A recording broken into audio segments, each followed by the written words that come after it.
Welcome activist and co-founder of Black Voters Matter, Latosha Brown. We appreciate you so much for taking the time out to join us, The Black Report. Thank you for having me. Thank you for having me. Of course. Now, whose idea was it to write the op-ed? So the idea came out of, I want to acknowledge that this has been building up, that a couple of weeks earlier, Melanie Campbell, who leads the National Coalition on Black Civic Participation, in her individual hat as a Black woman leader, and literally brought women together and created a letter. Wow. A letter that over 200 people signed, just 200 Black women signed, requesting that saying that we wanted to have a Black VP, that for Biden to select a Black VP. Right. And then after that, there was a lot of energy around kind of related to that and other work, Black women continuing to say the same conversation. And then Angela Rye actually organized the women that you saw that participated in this process and said, let's get together and let's write an op-ed to really talk about and lay out what it is that we feel, to really lay out our thinking around this and our rationale of why, and to recognize like the 3 big points. And so as a result, Angela brought us together. And for a week or so, we actually worked together to craft this op-ed that would actually capture our voices, because we come from different backgrounds, we come from different perspectives, but we wanted to collectively raise our voice, that this was the moment that we thought we needed a Black VP. We also lay out that we want a Black woman VP, a Black woman on the Supreme Court, and we want a Black agenda that is inclusive of the issues that we're concerned about. And so that's how we came together to do this process for the op-ed. That is beautiful. Now, Ms. Brown, what thought process went into choosing the other 6 ladies?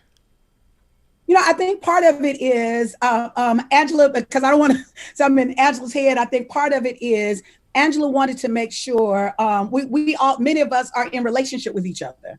And so we talk about these things, and we've been using our platforms, our voices to really do this work around this. And so when you look at the women who are part of this process, these are women who have literally been saying this. These are women in their own right that have been really doing the drumbeat around how we need to address racial injustice in this country. And so I think in the process, what Angela pulled us together, those that many that she had relationships with, those that she also knew that there was an alignment. And that in our voices and in our platforms, we could lift this up to the level that we thought it needed to be lifted up. And it's to have a real authentic national dialogue and national discourse around the topic. Yeah. Now, how important is the vote of Black women to any Democratic candidate running for office? Well, I'll tell you this: if we don't vote, they won't win. There you go. So Speak on it. Right there, that if we don't vote, they don't win. And so what we know is since 1965, the most consistent voting base in this country has been Black women. And so it's not about an accident. It's not that we don't, folks don't know that, but we also have to recognize that we can't just be relegated to this idea that Black women are supposed to participate. So here it is, we're supposed to participate, but we're not supposed to want power. Right. Absolutely. I think it's interesting that there are some people who believe in the spotted owl, and they want to save the spotted owl, and they will select a candidate, and they're looking for an environmentalist so that they can select the spotted owl. And ironically, nobody questions that. Like, it's okay for them to want a candidate that lines up with their interests. But what's really been interesting is how even in 2020, it's been controversial for Black women who are many of us this is the work that we do every day of our lives, that for Black women to actually request and actually demand that that the folks that we put in office are accountable to us, it's actually simply baffling to me. Now, Ms. Brown, you ladies also mentioned in the op-ed that Blacks need a comprehensive Black agenda. After all this time, why don't you have one? Or why don't we have one? Well, we do. Let me thank you for saying that. I think part of what we were saying to him, we weren't implying that it wasn't a Black agenda. Right. What we're implying was that there was a process and that there were already, matter of fact, in the op-ed itself, we actually lift up an agenda. We lift up a Black agenda on which Black Futures Lab, by one of the signers of the op-ed, one of the sister leaders, Alicia Garza, that she did a survey, the largest Black survey around the country of Black people, and to create and craft an agenda. And so there are many agendas. That there's one that she has that has some solid answers and dynamics of what Black people want, that we're saying that those things should be taken into consideration and incorporated so that it is a Black agenda that is with us, that's shaped by us, that is inclusive of our voices and what it is that we want.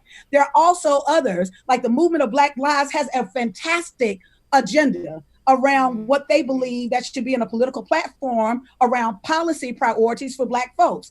And so there's this assumption that it doesn't exist when in fact, I mean, I can go from the Urban Lead, I can go from the National Coalition, I can go on and on and on, that there are those of us that have worked on policy agendas and have put those forward. And oftentimes they're either dismissed, marginalized, or little pieces are taken out of it. So what we were implying in our op-ed is that there's a need to have a comprehensive Black agenda that is inclusive of our voices, that doesn't just come from political operatives, but that is inclusive of our voices and is also informed by the other agendas that we've also created in our community. Thank you so much. Now, Latosha, before we go, can you tell us about Black Voters Matter, please? I would certainly do that. So Black Voters Matter is our organization is a power building organization. What really kind of people know us best for, which was kind of our first big campaign, was the Alabama Senate race in 2017. And with Doug Jones, which that seat that had been traditionally held by a Republican for more than 20 plus years, was now flipped over because of the overperformance, once again, of Black women to Doug Jones. And so part of what our work is, we're currently working in 11 states, most of them across the South, including Michigan and Pennsylvania. Our goal is to build infrastructure and support Black grassroots groups. In the last 2 years, we've worked with over 200 Black grassroots groups. Wow. We've contributed almost $2 million to 150 Black grassroots groups directly. We got receipts. We do got receipts. Wow. And you know Latosha, what? Thank you so much for joining the Black Report. We truly do appreciate Absolutely. you taking the time out for us. This means everything to us. Please join us again sometime, okay? Thank you for having them. Thank you.